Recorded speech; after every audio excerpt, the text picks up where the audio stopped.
Bah, entrez alors. Ouais, je vais.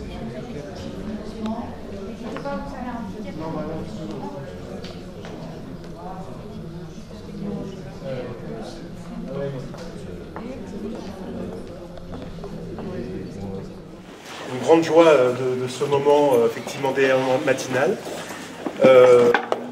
Merci aux équipes d'Olivia Cuir qui nous accueillent dans ce lieu magnifique. Je pense que vous en conviendrez. Je pense pour commencer une journée voilà, dans un cadre au bord de la Saône, c'est quand même idéal. Alors, peut-être avant de laisser la parole à Olivier Frérot, qui va nous présenter nos deux intervenants d'aujourd'hui, juste vous rappeler le concept d'émerveillement matinal. L'émerveillement matinal, c'est venu d'une conversation avec Olivier, de notre souhait, de notre désir de faire des ponts. Parce qu'on est dans un monde, souvent, où les disciplines, nos métiers sont dans des cases, et chacun de nous, on travaille chacun dans nos domaines.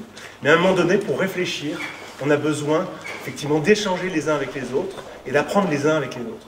Et l'émerveillement matinal, c'est vraiment cette idée de, pendant un temps court, avant nos activités, avant notre travail, de pouvoir réfléchir à la fois sur l'expérience d'un scientifique, et c'est Madame Pontier qui va nous parler des chats ce matin, d'un scientifique sur la partie plutôt sur la nature, de voir ce que la nature a à nous enseigner, et sans dire que les chats ou les animaux sont plus forts que nous, de voir aussi ce que les hommes, dans leur expérience, ont à nous enseigner. Et ce matin, c'est Charlie qui a ce rôle-là de nous parler de son expérience de collectif d'indépendants. Et la thématique, vous l'avez compris, c'est la question de l'indépendance et de l'interdépendance, et l'indépendance et de la capacité de coopérer, et qui semble antagoniste. Et pourtant, on est dans un monde où il y aura de plus en plus d'indépendants, et on aura de plus en plus besoin de coopérer. Et donc, voyons voir ce que la nature, voyons voir ce que l'expérience humaine a à nous dire pour pouvoir faire en sorte que cette coopération soit possible. Donc, Dominique Pontier, ici présente. Dominique est professeur d'éco-épidémiologie, c'est comme ça que tu as souhaité qu'on te présente. Professeur à Lyon, sur la DOA, son laboratoire. Charlie, ingénieur généraliste centralien, qui a travaillé comme ingénieur au début, puis après qui, au bout de 5 ans, a basculé vers le management, vers les humains, davantage que vers la fabrication comme ingénieur. Et grâce à son épouse, qui est également coach, ils ont ensemble créé Cap Cohérence. Et il va nous faire l'analyse de cette expérience d'interdépendance, de coach indépendant. Puis il y a une autre des caractéristiques du chat, c'est sa grande flexibilité qui lui a permis de coloniser un certain nombre d'environnements, des environnements ruraux, des environnements urbains. Donc on parle de chat des champs, chat des villes. Alors maintenant, bien, je vais vous amener sur les îles, sur l'archipel des Kerguelen, qui est ici.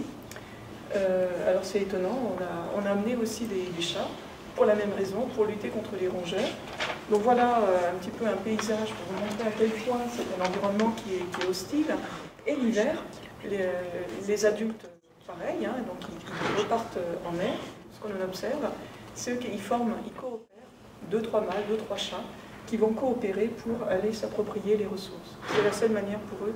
Donc en conclusion de tout ce que je vous ai raconté, ce que l'on peut retenir, c'est qu'on est face à des systèmes auto-organisés dont la structure dépend des caractéristiques de l'environnement. En milieu rural, il y a une totale indépendance quasiment entre les individus qui sont territoriaux, solitaires. En milieu urbain, on est dans un système social de partage entre guillemets équitable. Je n'ai pas décrit tous les comportements, mais tout le monde a accès de façon équitable, dans le sens où ils mangent à leur faim, aussi bien les ressources alimentaires que pour les femelles, et elles se partagent équitable. Le seul comportement collectif, c'est la défense du territoire de la colonie. Et à Kerguelen, eh bien, on a une autre forme de coopération pour l'accès aux ressources. Et donc toute cette variabilité qui est énorme, du point de vue comportemental, c'est un peu, ces petits chats, ils ressemblent aux gros chats, les gros chats, ce sont les lions, on retrouve un peu aussi cette plasticité-là. Des humains urbains et ruraux, on va voir, et de continuer à cheminer sur la thématique du travail en réseau quand on est indépendant, et puis on va se questionner petit à petit sur la relation entre l'indépendance et l'interdépendance. Alors pourquoi moi? Parce que j'ai créé en fait en 2013 un réseau de coachs et de consultants indépendants qui s'appelle Cap Cohérence et dont le métier est d'accompagner les reconversions professionnelles. Donc mon rôle, c'est de donner au réseau les compétences et les outils pour qu'ensemble ils puissent créer des synergies pour être plus visibles et avoir plus à manger, hein, plus de prospects, plus de clients et donc plus de chiffre d'affaires. Mais je trouvais que pour les émerveillements matinaux, c'était plus sympa de vous raconter les difficultés liées à la deuxième partie de la courbe, parce que je pense que ça va résonner avec vos propres vécus si vous travaillez dans des réseaux. Est-ce que vous voyez déjà un premier problème? C'est qu'en fait, on peut être rapidement écartelé par tous ces gens qui font ce qu'ils veulent dans leur coin, même si la dynamique de groupe va dans le même sens, les dynamiques individuelles m'ont conduit à une espèce d'écartèlement. En fait. Les principaux, c'est que quand on fait travailler des indépendants en réseau, par définition, ils sont indépendants. Et ils sont donc tous différents. Et il y a une très grande hétérogénéité. Et quand bien même, sur ceux qui y participent, il y en a qui donnent beaucoup, donc qui partagent beaucoup, et d'autres qui sont toujours un peu en retrait, ou alors qui ne donnent pas de façon aussi intime et approfondie que d'autres. Et puis quand je lui ai raconté mon histoire à Dominique, c'était rigolo, c'est que les actions de management que j'ai mis en place, on s'est rendu compte que la nature, elle faisait exactement la même chose avec les réseaux de chats. C'est qu'on a pris la décision aussi difficile de nous se séparer des comportements les plus individualistes. Donc ça, c'est dur à faire. Mais en fait, Dominique m'a beaucoup rassuré dans la démarche, puisque les chats font pareil, ils sortent les charroux des groupes ou des villes.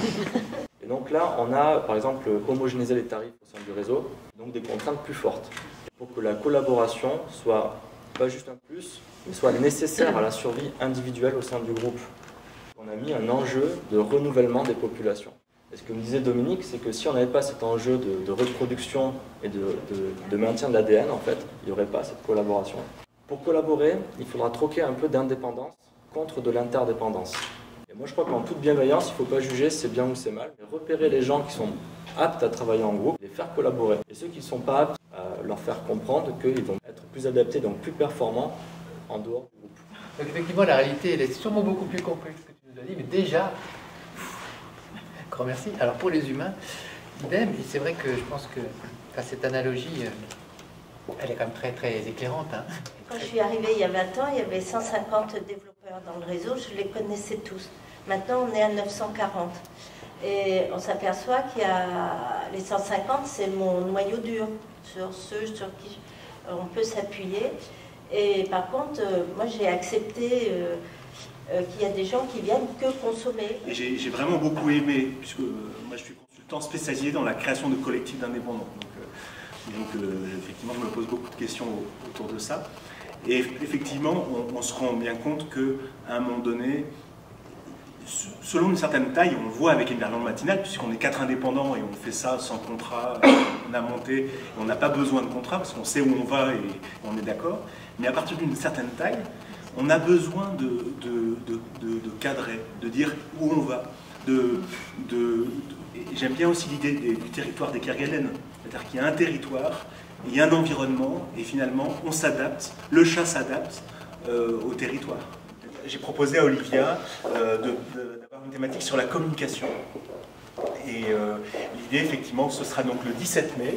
Et l'idée, c'est fleurs, abeilles et communication. Comment les fleurs font pour attirer les pollinisateurs, comment les abeilles communiquent entre elles pour retrouver les fleurs, et ensuite, voilà, donc tout cet aspect-là. Et de l'autre côté, comment aider une entreprise, une association à créer sa marque, son identité, à faire en sorte qu'elle fasse le buzz.